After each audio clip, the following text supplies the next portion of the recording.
स्वागत है आप सभी का ओनली PYQ यूट्यूब चैनल पे। और ये रहे फिजिक्स के top 10 most repeated questions previous year, जो कि एसएससी बार बार रिपीट करती है। तो समय को न गंवाते हुए पहले क्वेश्चंस को पढ़िए। 0.3 मीटर की तरंग दैर्घ्य वायु में उत्पन्न होती है और 300 मीटर पर सेकंड की गति से यात्रा करती है, तो यह किस प्रकार की तरंग है? श्रव्य तरंगे, पराश्रव्य तरंगे, अश्राविकी तरंगे, सूक्ष्म श्रव्य तरंगे क्या होती हैं? जिसकी फ्रीक्वेंसी जो है 20 हर्ट्ज से 20,000 हर्ट्ज तक होती है, उसको क्या बोलते हैं? श्रव्य तरंगे, जो हम सुन सकते हैं। तो फ्रेंड्स, फ्रीक्वेंसी पता होनी चाहिए। हर्ट्ज फ्रीक्वेंसी का मात्रक होता है, तो फ्रीक्वेंसी इज इक्वल टू होता है स्पीड अपॉन में वेवलेंथ लैम्डा।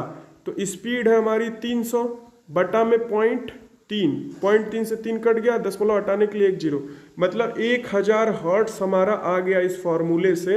तो 1000 हर्ट्ज हमारा 20 हर्ट्ज और 20,000 हर्ट्ज के बीच में है, तो ये कैसा होगा? श्रव्य तरंगे होंगी। नेक्स्ट क्वेश्चन है हमारा कि पराध्वनिक विमान नामक एक प्रघाती तरंग पैदा करते हैं।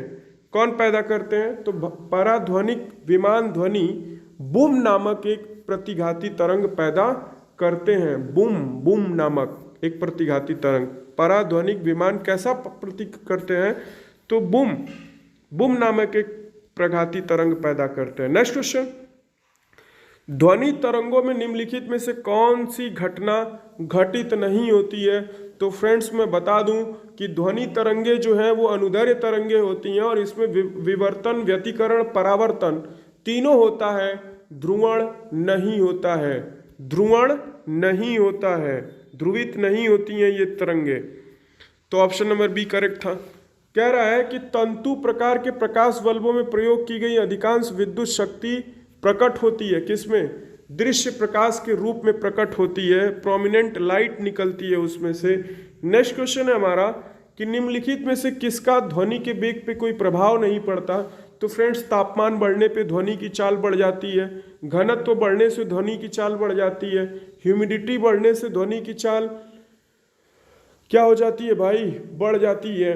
दाब बढ़ने से ध्वनि के वेग पे कोई प्रभाव नहीं पड़ता है। क्या नहीं होता है भाई? ध्वनि की चाल पे कोई प्रभाव नहीं पड़ता है, दाब पे। तो option number A is correct. आर्द्रता, तापमान, घनत्व तीनों उस पर इफेक्ट डालते हैं। नेक्स्ट क्वेश्चन है हमारा कि खुले पाइप से वायु धमन किसका उदाहरण है? तो खुले पाइप से वायु धमन जो है वो समदाबी प्रक्रिया है। चारों तरफ खुला हुआ पाइप है तो समान दाब है ना, हर जगह वायु का टेम्परेचर सेम है, प्रेशर। ध्वनि नहीं गुजर सकती। तो फ्रेंड्स, ध्वनि एक अनुदैर्घ्य तरंगे है जिसको चलने के लिए, अनुगमन करने के लिए किसी न किसी माध्यम की आवश्यकता होती है। ध्वनि तरंगे बिना माध्यम के संचरित नहीं हो सकती। तो निर्वात जो है, ये निर्वात मतलब उसमें कुछ नहीं है, हवा भी नहीं है, तो निर्वात में ट्रैवल नहीं कर सकती। जल में, वायु में, स्टील में, तीनों में ट्रैवल करेगी। नेक्स्ट क्वेश्चन कि निम्न द्रव्यों में से सबसे तेज यात्रा ध्वनि तरंग कहाँ करेगी? स्टील में, वायु में, जल में? तो फ्रेंड, निर्वात में तो ट्रैवल ही नहीं करेगी क्योंकि इसको एक मीडियम की आवश्यकता है, एक माध्यम की जरूरत है। तो और बता दूं, जो माध्यम जितना घना होगा उसके पार्टिकल उसमें ज़्यादा होंगे। यहाँ से सट से ये एनर्जी लेकर के यहाँ पहुँचाएगा, यहाँ से यहाँ पहुँच जाएगी और तुरंत तुरंत ध्वनि अनुगमित होती रहेगी।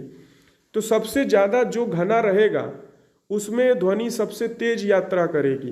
तो स्टील में सबसे ज़्यादा तेज करेगी, उसके बाद किसमें? द्रव्य में करेगी, उसके बाद गैस में करेगी। तो सबसे ज़्यादा ठोस में चलती है तेज, उसके बाद द्रव्य में, उसके बाद गैस में। और इन तीनों विकल्प में स्टील सबसे ज़्यादा ठोस है, तो option number A is correct. Next question है हमारा कि निम्नलिखित में से किस माध्यम में ध्वनि अपेक्षाकृत तेज चलती है? अभी बताया जो ठोस होगा वहाँ सबसे तेज चलेगा, तो लोहे की रॉड में ध्वनि सबसे तेज चलेगी और उसकी स्पीड जो होगी 5130 मीटर प्रति सेकंड होगी। बात आई क्या समझ में? और बाकी ये कार्बन डाइऑक्साइड और भाप तो गैस है। ठीक, कह रहा है कि ध्वनि एक स्थान से दूसरे स्थान पे पहुंचने में कुछ समय लेती है, कुछ समय लेती है। तो आप मुझे बताइए कि सर्दी में अधिकतम समय लेगी कि गर्मियों में अधिक समय लेगी कि हमेशा स्थिर रहेगी? तो फ्रेंड्स, बता दूं कि टेम्परेचर बढ़ने से ध्वनि की स्पीड बढ़ जाती है। टेम्परेचर बढ़ने से ध्वनि की स्पीड बढ़ जाएगी, क्योंकि एक्स्ट्रा एनर्जी मॉलिक्यूल्स लिए पड़े हैं इन्वायरमेंट के, वो पट पट पहुंचा देंगे। सनलाइट उस पर वो वैसे ही उबल रहे हैं ना।